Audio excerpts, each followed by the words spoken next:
rubro como um baixel incendiado no proceloso mar, como a cratera de inflamado vulcão na raia escura de longínquo horizonte, ou como o vulto de condenada esfera que declina para jamais surgir, o rei dos astros esconde-se nos términos do ocaso. Antes, porém, que a noite, a vaia deusa, mãe das áureas visões e dos remorsos, protetora dos crimes e da inocência, estendida sobre a terra o plúmbeo manto, reúnem-se os fiéis no eremitério, onde os chama o dever e a caridade. Fecha o sábio pastor a Santa Bíblia que atento folheava, os tristes olhos volve ao caminho alpestre. Um viajeiro assoma na espessura das devesas. Jadir era o guerreiro do deserto, que ao deserto saudoso regressava. Jadir, o que fizeste? O que procuras? Por que deixaste teus irmãos, teus chefes, teu santo pavilhão? É certo, padre, responde ao pio mestre o audaz mancebo. Sim, deixei tudo, que o destino ingrato a fonte envenenou de meu futuro. Que nem força e valor, crenças e brios me restam neste mundo, homem piedoso, homem da mansidão, cujas doutrinas minha alma iluminaram, não me acuses. Escuta-me, por Deus. No espaço ardente, no torvelinho horrendo dos combates, uma voz magoada, triste, enferma, chegou a meus ouvidos. Corre, amigo, minha vida se extingue como o fumo das choças do sertão, quando perpassara os ventos da manhã. Sócio da infância, companheiro das lidas da floresta, aos longes arraiais levou-me as queixas da desditosa irmã. Deixei as armas, os perigos, o posto, o acampamento. Voei como um tufão, como um pampeiro das regiões do sul. Ainda respira a rola no deserto? Dize que mata-me a incerteza. E calou-se Jadir. O mestre ilustre não respondeu, porém. Ergueu-se mudo, travou do braço do infeliz converso e afastou-se da ermida lentamente. No remanso de um vale ameno e fresco, perto de clara fonte, onde as acácias inclinavam-se trêmulas, beijando as águas gemedoras, avultava uma grosseira cruz. O missionário parou, levou ao seio as mãos unidas.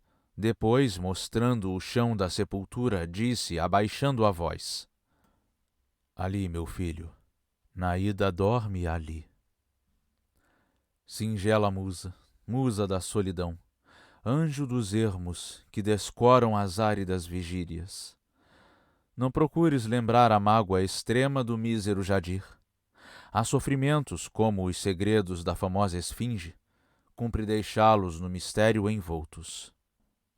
No terreiro, porém, da pobre ermida já crepitam as vívidas fogueiras, dardejando as vermelhas labaredas no véu da noite escura, impetuosas como os feios dragões de 1000 cabeças das legendas antigas. Triste e muda a multidão aguarda o amado mestre. Ei-lo por fim que chega, acompanhado do guerreiro infeliz. Liano responde às saudações benévolas do povo. Senta-se e, alçando a voz distinta e clara, continua a sagrada narrativa. Da ceia do Senhor tracei, meus filhos, o memorando quadro. Então mostrei-vos o príncipe dos céus humilde e manso lavando os pés aos frágeis pecadores.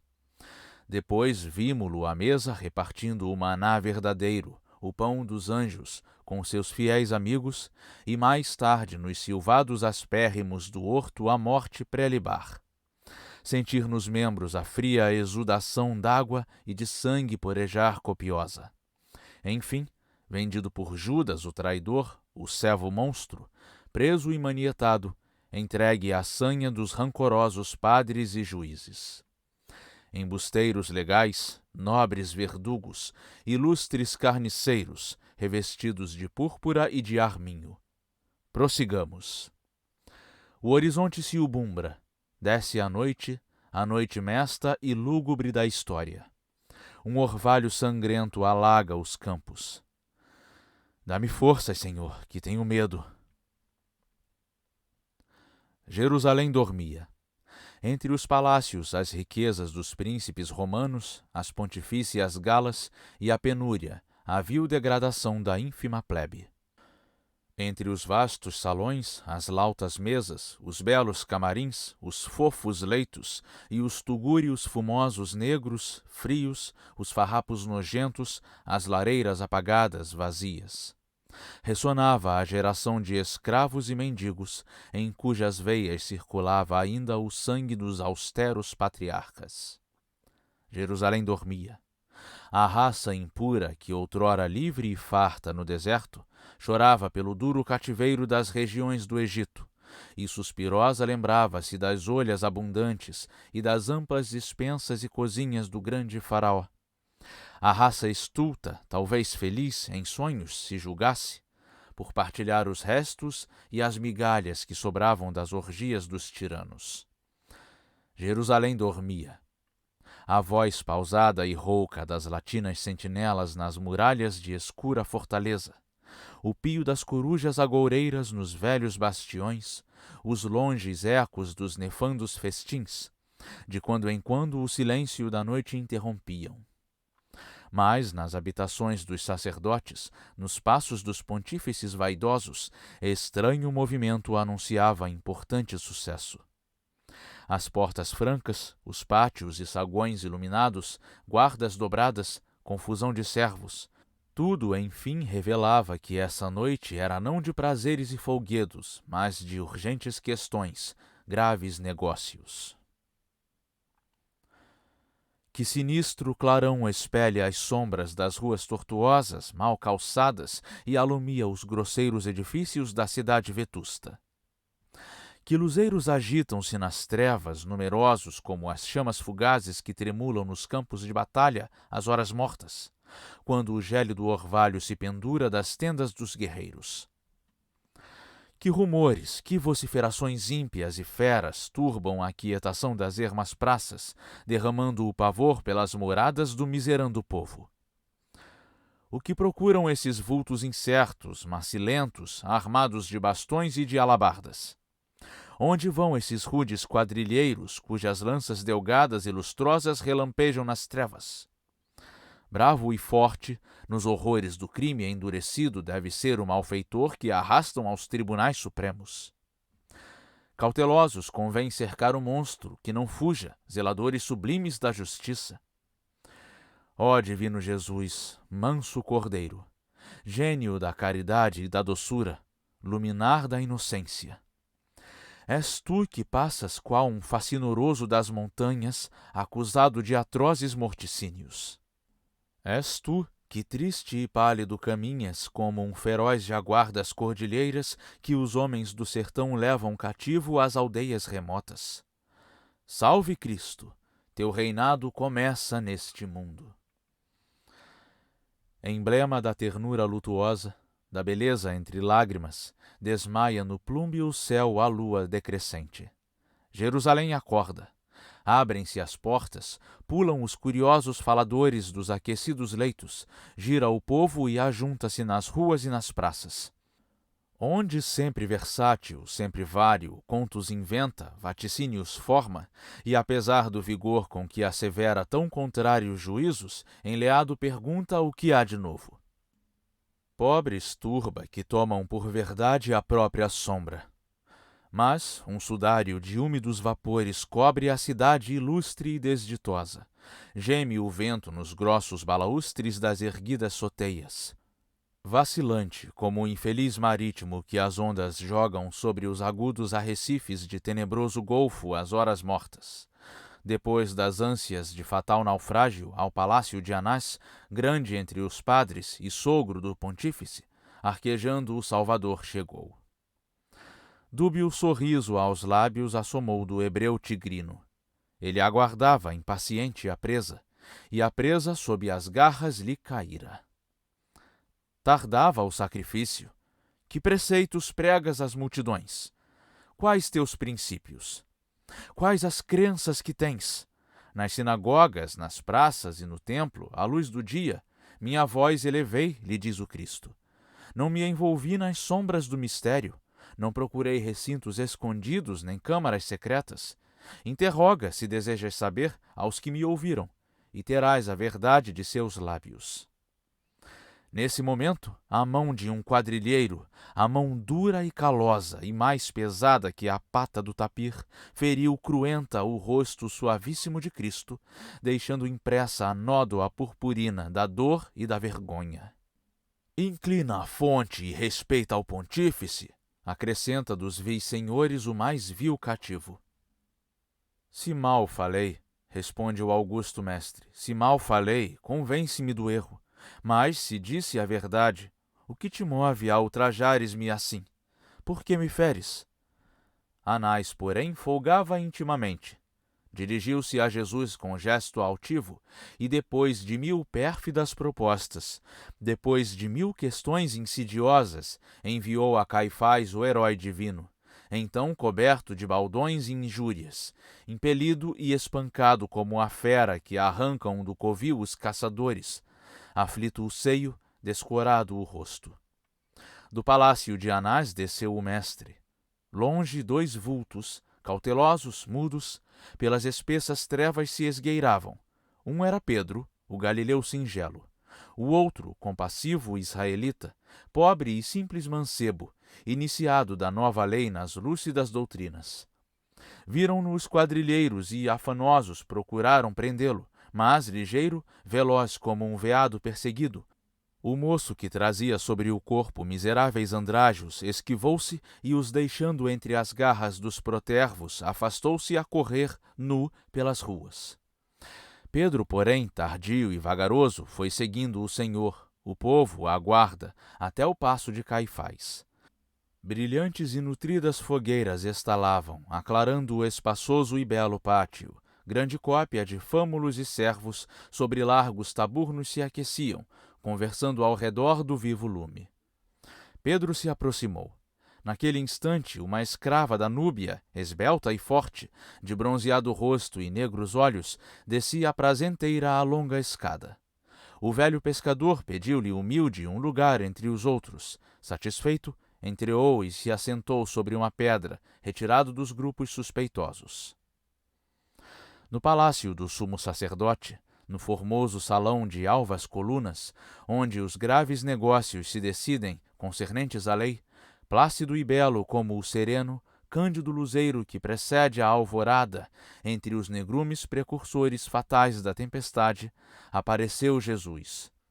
Firme e seguro, radiante de graça e de inocência, caminhou para o estrado onde, orgulhoso, à sombra de um dossel de rubra seda, em dourada cadeira pontifícia, descansava Caifás. Fundo silêncio reinava no sacrílego auditório. Caso intrincado, sério e não previsto, apresentou-se então ao pensamento do príncipe cruel. Só competia ao governo de Roma e seus prepostos dar sentenças de morte. A lei expressa não deixava lugar a falso arbítrio. Que julgar? Que fazer? Forjar um crime, revesti-lo de horrendas circunstâncias, o imputar ao Senhor.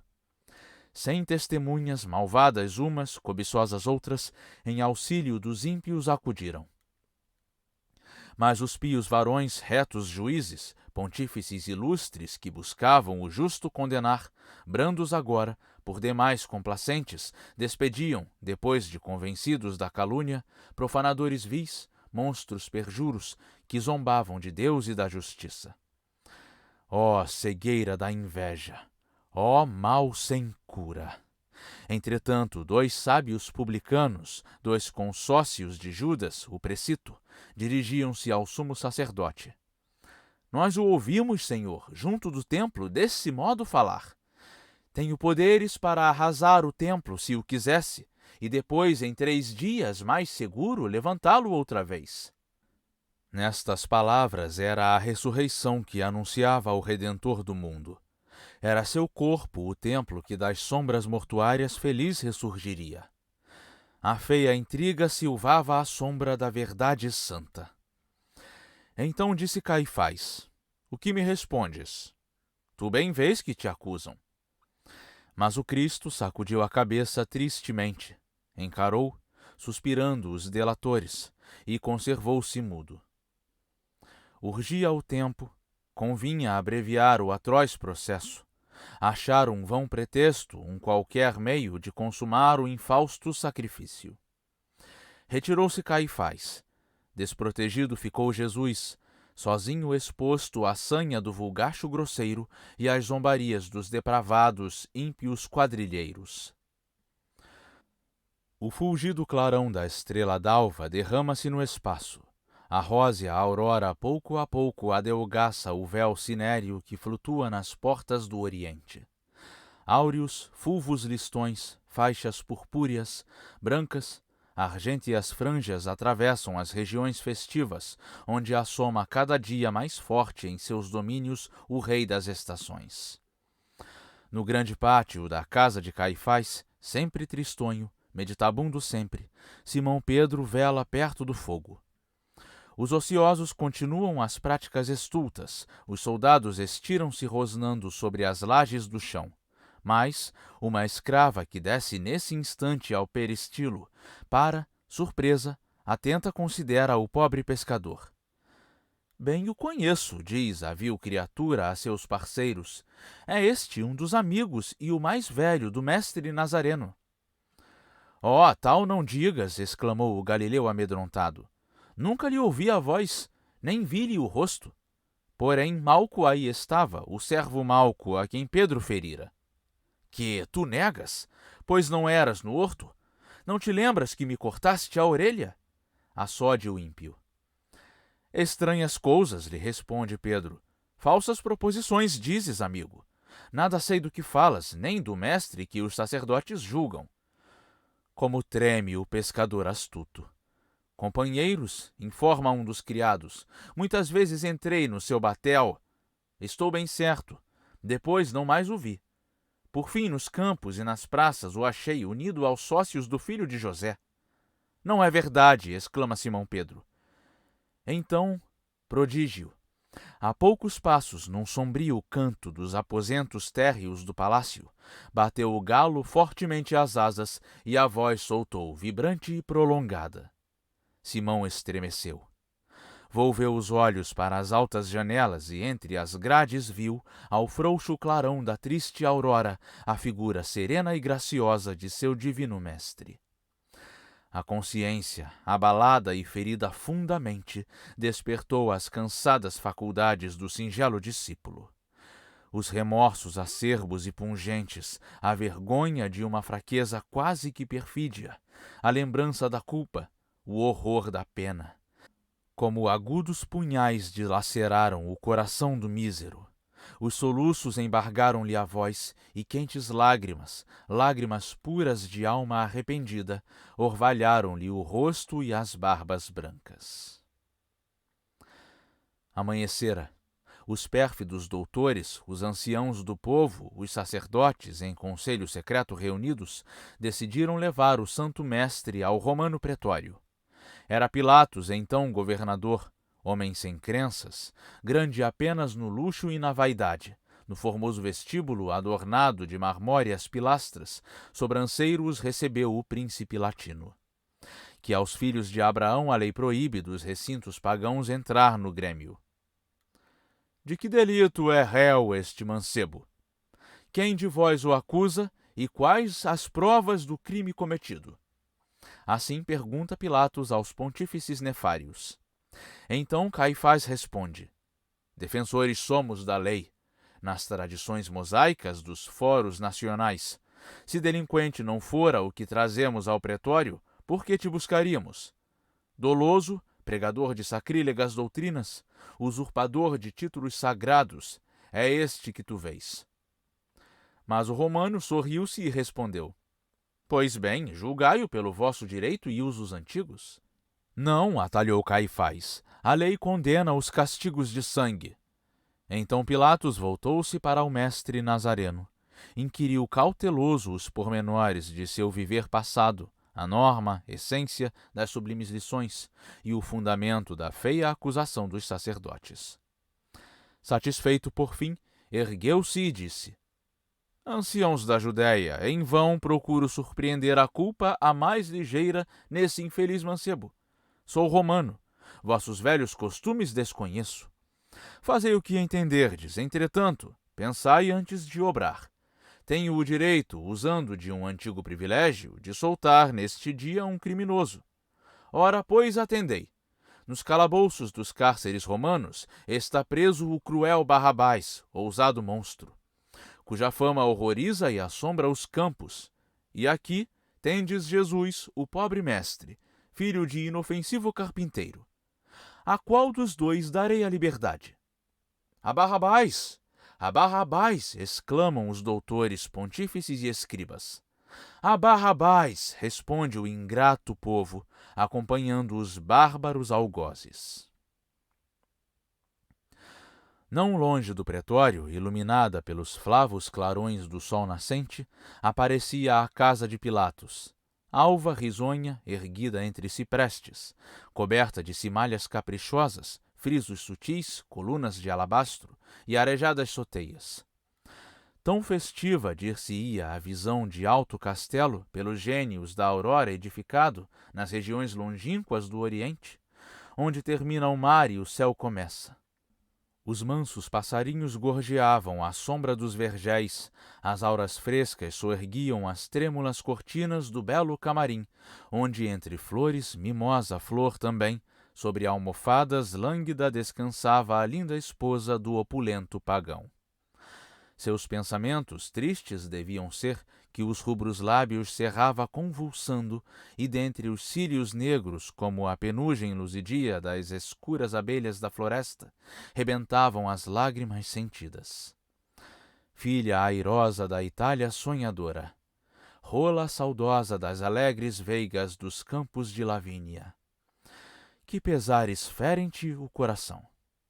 Mas, de repente, um profundo gemido angustioso os seios lhe agitou. A nobre dama levantou-se de um salto, branca e fria, como a estátua de mármore pousada em bronze o pedestal junto da porta. Correu para a janela, as trancas soltas, o olhar afogueado. Então, ruidosa, bramia a onda popular na praça. 1000 vozes discordantes repetiam: "Desatai Barrabás! Deixai-o livre!" Compreendeu a esposa de Pilatos a sinistra questão.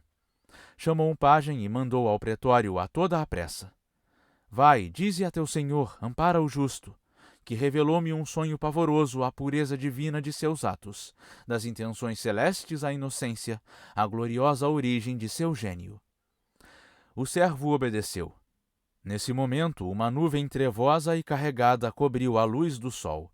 Rijo nordeste, no ledo camarim, entrou silvando, tremeu o pavimento, e as belas flores que pendiam das jarras primorosas caíram desfolhadas no tapete.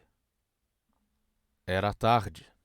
Do ergástulo sombrio, onde os castigos corporais se cumprem, circundado de guardas e verdugos, Jesus descia então a larga escada.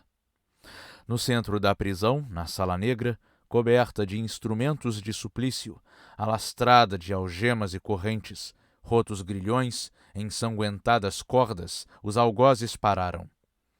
Tu soluças? Tu escondes o rosto, ingênua musa? Oh, continua e chora. Então vergou-se o corpo do Senhor ao férreo peso das garras dos brutais executores. Caiu-lhe a pobre túnica em pedaços nos doloridos pés. Depois, os golpes de amiudados, rábidos açoites ecoaram nos fundos calabouços. Era o primeiro quadro do martírio. Os bárbaros cansaram. Necessário era que ao sangue se ajuntasse o escárnio. Assim fora predito. Então puseram sobre a cabeça do divino mestre a coroa da glória e do infortúnio, um tecido de espinhos lacerantes. Entre as mãos uma cana verdoenga, colhida nos pauís, e sobre as chagas, sobre as vivas feridas que as vergastas e os látegos abriram, miseráveis, sórdido manto de grosseira crina. "Salve, rei dos judeus!" gritavam rindo, e lançavam-lhe ao rosto o iracundo escarro do ódio e do desprezo, e lhe atiravam sobre a sangrenta fronte descabida o lodo da prisão e as imundícies. Outra vez no pretório entrou cercado, depois de injúrias tantas e flagícios, lividamente belo, o Deus cativo. Ainda sustentas, perguntou Pilatos, que és o rei dos judeus? Tu o disseste, responde o Salvador, firme e sereno. Ora, o governador que recebera o triste aviso da querida esposa se esforçava em buscar propícios meios de salvar o Senhor. Ao pensamento acudiu-lhe um arbítrio. Era oriundo Jesus da Galiléia. Essa província ao domínio de Herodes pertencia. E, pois, mandou Jesus ao grande Herodes que o ouvisse e que julgasse. Curioso, o rei o recebeu. Extensas horas, atento, o interrogou em seu palácio. E, ordenando por fim que lhe vestissem uma túnica branca, o despediu. Nem mesmo Herodes o julgou culpado. Então o Salvador voltou de novo ao sinistro pretório. O sol brilhava, dourando os altos cerros do Oriente. Pilatos reuniu logo os doutores, os anciãos do povo, os sacerdotes, e estas palavras disse memoráveis. Vós acusais o mestre Nazareno de fazer sedições, turvar do povo o íntimo sossego, a consciência, e violar da lei os sãos preceitos. Ora, o interroguei de 1000 maneiras e não lhe achei o mínimo delito. Inquiri testemunhas que mentiram de um modo vergonhoso. Duvidando da clareza e valor de meus juízos, à decisão de Herodes sujeitei-me, e eis Herodes me envia o desgraçado que declara inocente. Conseguistes do feroz Barrabás o livramento. O que farei de Cristo? Crucifica-o, respondem prontamente os sacerdotes. Crucifica-o, vozeia o povo ignaro, apinhado no pátio e nas calçadas. Então Pôncio Pilatos levantou-se, pediu um vaso d'água e, lento e mudo, pôs-se a lavar as mãos. Depois, volvendo severo olhar aos padres que o cercavam, sou inocente deste puro sangue que se vai derramar. Não tenho parte no martírio do justo. Eu vô-lo entrego. Disse e afastou-se triste do pretório. Reverta sobre nós e nossos filhos o sangue que a lei pede e persistente procuraste poupar, responde o povo. A missão de Pilatos era finda. Musa cristã, desprende lacrimosa sobre o cotio de neve as tranças de ouro. Arroja de teu seio as rosas brancas e as lindas amarilis das campinas que os amores colheram. Cinge a fronte de folhas de cipreste e roxos goivos, deixa o leve brial, envolve o corpo em funéreo crepe e solitária debruça-te nas fragas do deserto. Chora e lembra as angústias assombrosas da morte do Senhor. Ah, se puderas voar, transpor os mares, atravessar o Líbano e as montanhas rochosas de Ascalon. Pousar no cimo do Calvário sagrado e compungida beijar o duro solo onde caíram as lágrimas do Mestre. Se puderas um raminho apanhar das tristes plantas que o sangue fecundou do Deus aflito, do Deus agonizante. Ó, toma a lira, canta como o pastor que a natureza afina a voz singela, como o nauta que às saudades da pátria o estro acordam, como o servo que aspira à liberdade, como o formoso pássaro das selvas que não sabe porquê, mas canta e canta, e canta até que a morte a voz lhe roube. A corte formou-se, aparatosa, meneando insolente os finos gládios, à roda do Senhor. Os quadrilheiros sacudiram as longas alabardas, risonhos como bravos combatentes que próxima batalha incita e move. A multidão mendaz, grosseira e falsa, apertava-se, ria-se ou praguejava como em circo de feras. Negra e rota era de Cristo a túnica mesquinha. Não deste modo um grande rei se traja, disse um cabo da guarda motejando. Venha depressa um manto precioso. O manto apareceu. O vil soldado lançou sobre Jesus as mãos profanas e a túnica rasgou-lhe. Então, surpresos, recuaram os bárbaros. Os ombros, os braços do Senhor estavam roxos, entumecidos, ásperos, cobertos de coagulado sangue e grossas bolhas. Cobre-te, diz o esquálido soldado, nas costas lhe estendendo o rubro manto. Sabe o rei dos judeus, estás medonho.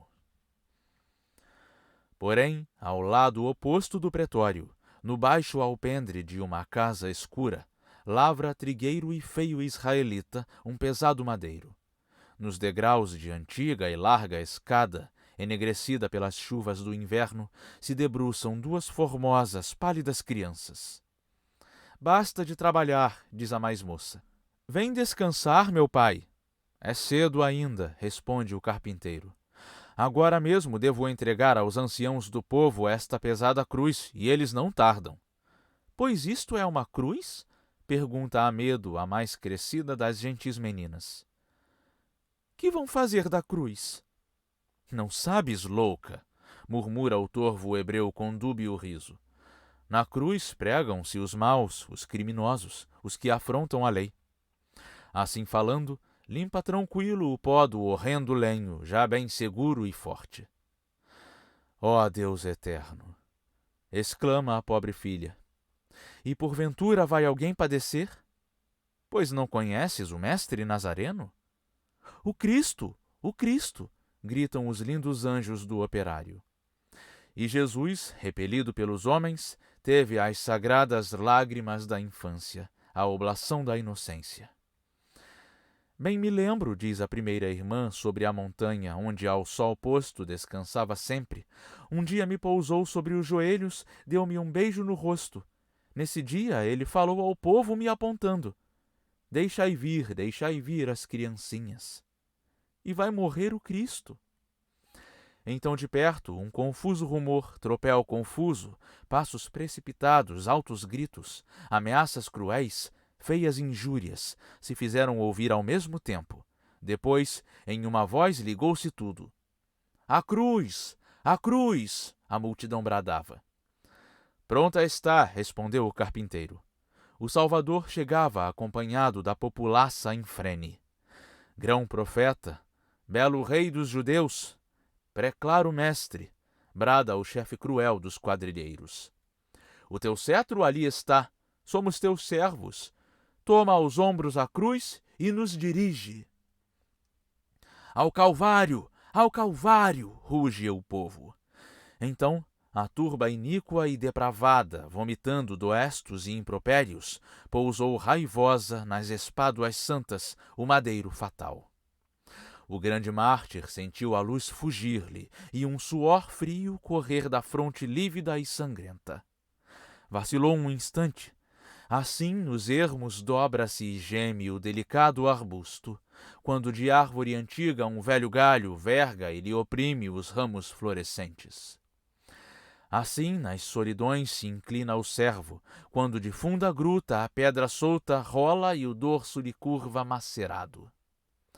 Ao Calvário! Vozeia a rude plebe. Ao Calvário! Repete a infame guarda, e o caminho seguiram do Calvário. Quando, porém, molesto e vagaroso deixava Cristo às portas da cidade, Judas entrava no pretório. Padres, anciãos, sacerdotes, que votastes minha alma ao fogo eterno da geena, pequei vendendo o sangue do inocente, disse, elevando a voz áspera e rouca. Eis aqui o dinheiro da perfídia, o preço da traição. Queima-me os dedos estas fatais moedas. Chegas tarde, respondem-lhe os servos carniceiros. Bem devias saber o que fizeste. Judas não replicou. Sobre os ladrilhos as moedas lançou, que retinindo aos pés caíram dos perversos padres. Pouco tempo depois, no monte, ao longe, dos grossos galhos de isolado roble, pendia o corpo do judeu maldito, horrendo o rosto, esbugalhados os olhos, saída a língua remordida e negra da pavorosa boca. Erro nefasto, expiação do crime pelo crime, reparação do mal no desespero. Jesus, porém, curvado ao peso enorme do tremendo madeiro, imenso peso que era o peso das culpas e delitos das gerações perversas que passaram, que era o peso do mundo tardo e lento, trilhava a longa estrada do Calvário. As lágrimas corriam copiosas pelas faces dos pobres. Tantas vezes lhes tinha Cristo aliviado as mágoas e saciado a fome. Tantas horas de fundas aflições, de dores cruas, como o gênio da paz e da esperança, ele havia levado a luz e a calma, o júbilo e o sossego a seus tugúrios. Como os amava o Mestre! As criancinhas gritavam, soluçando dos alpendres das casas do caminho. Ó santo amigo, que sangue é este que te molha o rosto? Onde essa gente bárbara te arrasta? Descalças as mulheres, desgrenhadas, o seio descoberto, os olhos rubros do contínuo carpir atordoavam os ares de gemidos. Compassivo lhes disse o Redentor com voz pausada: Ó de Jerusalém, pálidas filhas, não pranteieis por mim, que aos passos volvo de meu divino Pai, mas por vós mesmas e vossa descendência. Um tempo infausto virá em que dirão da terra os povos: venturosa a mulher cujas entranhas fere a esterilidade. Venturosa aquela a cujos peitos infecundos ninguém se alimentou. Nesse momento, Jesus atravessava um passo estreito, perto de fundo algar, parou sem forças, deu um grito de dor, tentou suster-se, porém caiu exausto. Agudo espinho um dos pés doloridos lacrava. Levanta-te, bradou sua ex-verdugo, e brandindo uma vara que trazia, rijamente o feriu. O santo mestre 3 vezes se moveu no estreito espaço e 3 vezes, cedendo à dor pungente, voltou ao duro chão, trêmulo e frio. Quem lhe quer dar a mão? Perguntou o chefe da guarda desumana. O fardo é grande, o Calvário está longe. Adiantou-se da multidão silente um homem forte, de espáduas largas, vigoroso colo e tisnadas feições.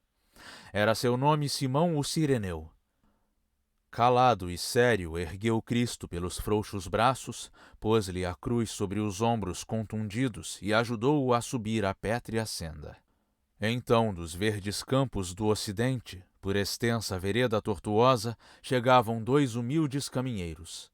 Vinha na frente um camponês robusto, de franco e nobre aspecto, e não distante, poucos passos atrás, mulher singela, esbelta, porém triste e descorada, como saudosa e pálida princesa que pisa aflita as regiões do exílio. Perto da negra estrada do Calvário, pararam suspirando. Estava escrito. Nesse tempo, outra vez caíra um mártir, debaixo do madeiro, e a fera guarda dizia-lhe cruentos impropérios.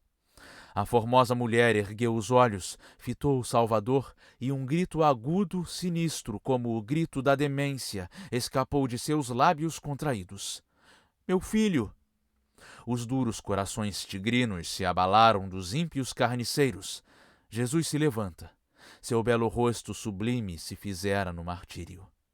Pela primeira vez a Virgem Santa viu cruzarem-se os fogos do infinito, os supremos clarões da eternidade nas pupilas do justo pré-eleito. Os pobres, consternados, exclamaram: Esmagai-nos, montanhas escarpadas, outeiros pedregosos, escondei-nos.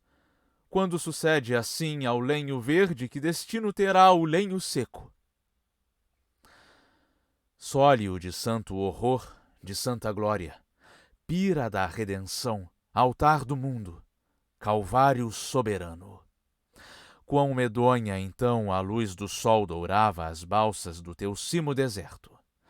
Quão tardios ramalhavam os ventos na espessura de teus velhos sarçais. Quão maviosos pelas sombras dos álamos carpiam os pássaros amigos do silêncio.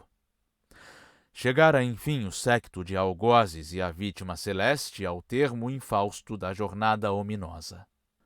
O grande mestre prostrou-se sobre a relva amarelenta, nas mãos entorpecidas ocultando o rosto afogueado e os tristes olhos arrasados de lágrimas ardentes. Os anjos imortais estremeceram junto do trono eterno, e as frontes puras inclinaram chorosos. As estrelas afrontaram no céu a luz do dia. O sol abrasador, no espaço imenso, um momento parou, e esse momento era um evo de dores assombrosas.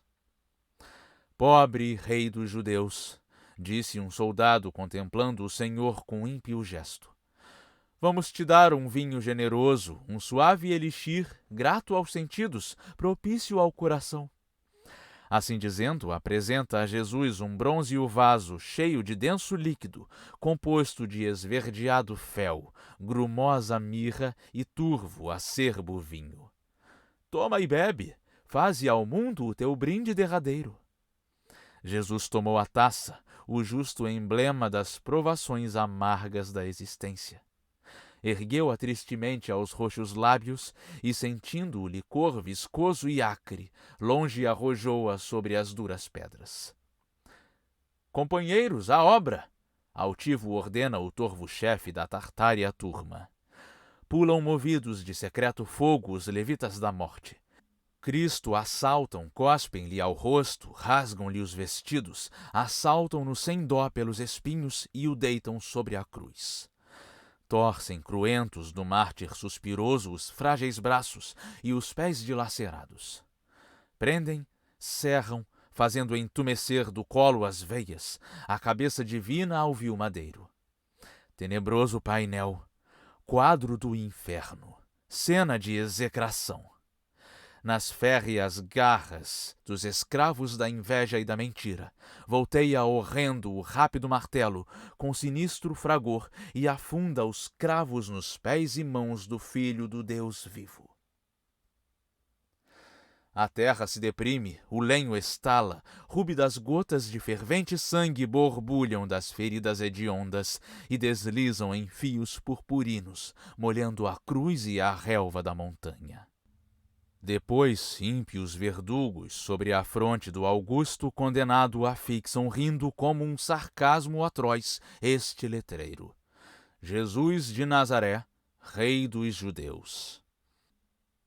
Concluídos os lúgubres trabalhos, erguem a cruz sagrada e sobre um fosso hasteiam-na, de pedras rodeada.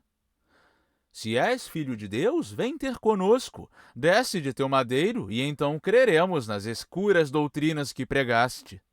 Assim falam, zombando e escarnecendo, feros soldados, fariseus impuros, míseros servos dos tiranos padres. Não bastava o suplício acompanhado de humilhações cruéis, o torvo gênio dos doutores da lei, dos sacerdotes, queria a execração além do sangue, tinha sede de opróbrio. Alguns momentos depois do pavoroso sacrifício, mais 2 cruzes negras avultavam aos lados do Senhor, e 2 perversos, 2 audazes ladrões daquelas terras, nelas se retorciam convulsando. Sublime lei do exemplo. Os magistrados não queriam perder tão grato ensejo de servir à justiça e à humanidade. Se és o Filho de Deus, por que padeces? Perguntou a Jesus um dos bandidos. Salva-te, pois, e salva-nos se podes. Nem nas provas cruentas do suplício respeitas o Senhor, assode o outro. De nossas grandes culpas recebemos a justa punição, porém o Cristo, que falta cometeu? Depois, fitando tristemente o Senhor, disse piedoso: Ó, lembra-te de mim quando subires ao teu celeste e glorioso reino. E Jesus respondeu-lhe: Não te aflijas, afirmo-te, entre as sombras do martírio que hoje entrarás também no paraíso. Reclinados, porém, no chão relvoso, divertiam-se os bárbaros soldados, entoando canções abomináveis, e sobre as velhas túnicas de Cristo jogando incertos dados. O mistério divino se cumpria. Já 3 vezes a sede abrasadora que acompanha o suplício da cruz amarga as queixas arrancara ao Senhor. Mas os verdugos, atando a longa vara grossa esponja embebida de fel e de vinagre, aos lábios incendidos lhe aplicavam. Era atroz o martírio. À hora sexta, uma celeste luz brilhou nos olhos do Redentor do mundo. Últimos raios do sol na linha extrema do ocidente. Convulsivo tremor correu-lhe as fibras, uma nuvem pesada e lutulenta estendeu-se no céu. À hora nona lançou Cristo um brado angustioso. Meu Deus, por que me abandonaste? Inclinou a cabeça ao frio peito, cerrou as roxas pálpebras cansadas, deixou de respirar. O santo corpo da negra cruz pendia macilento no sombrio calvário. A alma divina entrava triunfante e gloriosa de seu eterno Pai no excelso império. A morte horrenda e trágica de Cristo, do Deus, Filho de Deus, assombra o mundo, cobre de luto o firmamento e os mares, abala o próprio inferno. O véu do templo rasga-se de alto a baixo, como a névoa que o relâmpago etéreo despedaça. Tinge-se o céu de negro, o sol medroso lança um último raio sobre os montes e mergulha-se frio e descorado no oceano de trevas que dominam a vastidão do espaço. A terra treme e solta das entranhas requeimadas denso vapor e rubras labaredas. Secam os rios, partem-se os rochedos, abrem-se as sepulturas dos profetas e as jazidas dos santos que ressurgem e erram chorando pelas ermas praças. À tarde, um rico e nobre israelita, José de Arimateia, estrênuo guarda da novíssima lei, sobe ao Calvário, manda descer, por ordem de Pilatos, o triste corpo do divino mestre, leva o piedoso à casa onde reside, banha-lhe as chagas negras, embalsama-o com preciosas, grátulas essências. Depois o envolve em faixas de alvo linho e o deposita com sagrado zelo no túmulo dos seus, grande jazida no seio escuro de profunda gruta. Resguardada a entrada com pesada lousa, e aos lares volta satisfeito e calmo. Entretanto, a formosa Madalena, Maria, a meiga esposa de Cleofas e outras pias mulheres, largo tempo ficaram pranteando junto às rochas onde jazia o mestre que adoravam. Depois se retiraram, e os juízes tiranos de Israel e os sacerdotes, temendo que os discípulos de Cristo lhe furtassem o corpo às horas mortas e dissessem depois que ressurgira, perto da feia e lúgubre caverna uma guarda puseram vigilante. 3 dias e 3 noites pavorosas sobre a lousa do túmulo passaram. 3 dias e 3 noites de mistério os segredos cobriram de além-mundo. A vida e a morte combatiam surdas, no silêncio e nas trevas do sepulcro. Mas, ao último dia, quando os astros desmaiavam na cúpula sidérea, e os primeiros clarões tíbios e frouxos de uma sinistra aurora adelgaçavam as nuvens pardacentas do oriente, um estampido horrísono e medonho reboou nas abóbadas sombrias da funerária gruta. Um vivo fogo, um jorro imenso de brilhantes luzes, bateu na lisa face do rochedo. Os quadrilheiros hirtos, assombrados, lívidos de terror, no chão caíram de viscoso suor molhando a relva. Agitaram-se os pássaros das brenhas e tentavam fugir batendo as asas, tíbias e sem vigor. 2 belos anjos, radiantes de graças inefáveis, desceram das esplêndidas alturas, afastaram a pedra do sepulcro e Cristo apareceu, o grande Cristo, o Cristo soberano e glorioso, Filho de Deus e Salvador do mundo. O sol dourava os píncaros das serras quando as tristes mulheres lacrimosas do Redentor ao túmulo voltaram. Vendo, porém, caída a negra pedra, correu aflita a pobre Madalena a buscar Simão Pedro e seus amigos. Levaram do sepulcro o Santo Mestre, lhes disse magoada. O velho apóstolo dirigiu-se, e mais outro companheiro, ao jazigo de Cristo. Entraram mudos, cheios de devoção e de respeito. No chão viram as faixas e o sudário, porém, dobrado e limpo, longe da sepultura, e a sepultura descoberta e vazia. Amedrontados, fugiram do jazigo a passos largos. Fora, entretanto, sobre um velho tronco, soluçava a formosa Madalena. — Por que choras, mulher? Então da sombra perguntou-lhe uma voz melodiosa. A bela, arrependida, levantou-se, volveu os olhos para a gruta escura e divisou 2 anjos colocados, um do fúnebre leito à cabeceira, aos pés o outro, fulgurantes ambos, ambos cingidos de lauréis divinos. Levaram meu senhor, a pobre exclama, e não sei onde está. Busca-o mais longe, responde um dos sublimes veladores. Madalena voltou o branco rosto e viu de pé na entrada dos rochedos tranquilo o Salvador. Divino mestre, murmurou jubilosa. Não me toques. Procura teus irmãos, procura-os todos. Dize-lhes que retiro-me do mundo para o seio do Padre Onipotente, que é meu Senhor e teu. Jesus ordena. A pálida mulher se ergueu de um salto e rápida correu, levando a nova do celeste prodígio aos desgraçados. À tarde, estando todos reunidos, distante da cidade, em pobre albergue, ferrolhadas as portas, que medrosos dos judeus sanguinários se escondiam, ouviram de repente um leve estalo, e o Redentor apareceu, dizendo: A paz esteja convosco. Apresentou-lhes o seio lacerado, as mãos rasgadas. Depois, volvendo aos céus o pensamento, repetiu, bafejando-lhes as frontes: Recebei o Espírito Santo. Assim como enviou-me o Padre Eterno, assim também ao mundo vos envio. Prostraram-se os humildes companheiros, quando, porém, se ergueram, no recinto não mais estava Cristo. Como um sopro, como um floco de névoa matutina, rápido e imponderável se afastara. Tomé estava ausente, e quando os outros narraram-lhe o milagre, duvidoso disse, encolhendo os ombros: Necessário fora que eu visse as chagas, que tocasse dos cravos os sinais nas mãos feridas e que apalpasse o peito lacerado. Então pudera crer. Passados eram 8 dias, talvez. De novo o mestre apareceu entre eles. Nesse tempo presente estava o companheiro incrédulo. Tomé, disse Jesus, eis-me contigo.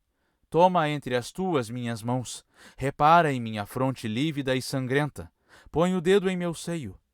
Ainda duvidas que eu tenha ressurgido e seja Cristo? Meu Senhor e meu Deus, Tomé murmura, beijando os pés do mestre redivivo. Meu Senhor e meu Deus, não me condenes.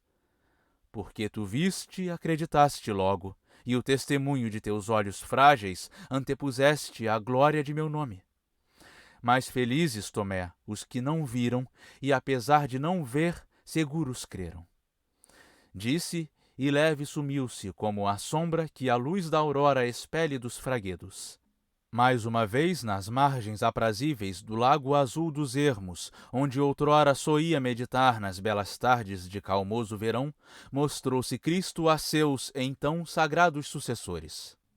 Entre eles repousou, ceou contente, sentado sobre a areia, ouvindo as queixas das águas buliçosas e os sussurros das virações errantes nas folhagens dos frondosos antigos arvoredos. Foi, porém, esta vez a derradeira. Sua missão na terra estava finda.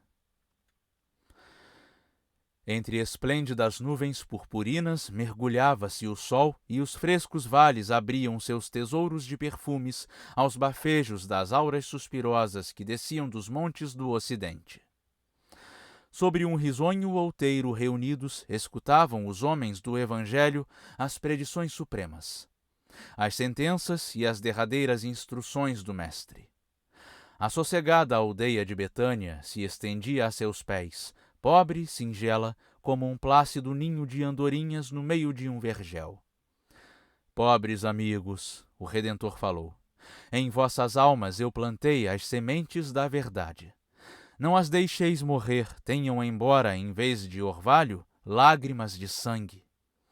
Deus vos dará valor. Eu parto e deixo em vossas mãos a sorte do universo. Buscai os tristes, procurai os pobres, e o bálsamo divino da esperança nas feridas vertei dos desgraçados. Voai a zona tórrida e as planícies onde perpétuos gelos se aglomeram. Ensinai aos mortais as leis do eterno, a pureza celeste dos costumes, o perdão das mais ásperas ofensas. e em nome do Senhor pregai ao mundo as mais belas das lúcidas virtudes, a esperança, a fé e a caridade. Falava o Salvador, seu santo rosto fulgurante tornava-se, seus olhos de inefáveis clarões se iluminavam, e a túnica mesquinha e desbotada da brancura da neve se cobria. Os amigos prostraram-se, embebidos em êxtase divino. O grande mestre sobre eles estendeu as mãos brilhantes, volveu aos céus o rosto glorioso, e deixando de manso a terra e os homens, ergueu-se pelos vastos ares, até librar-se no sidéreo espaço, como longínqua estrela rutilante. Por fim perdeu-se além, na imensidade, onde não chega o pensamento humano. Aqui termina a história do Calvário.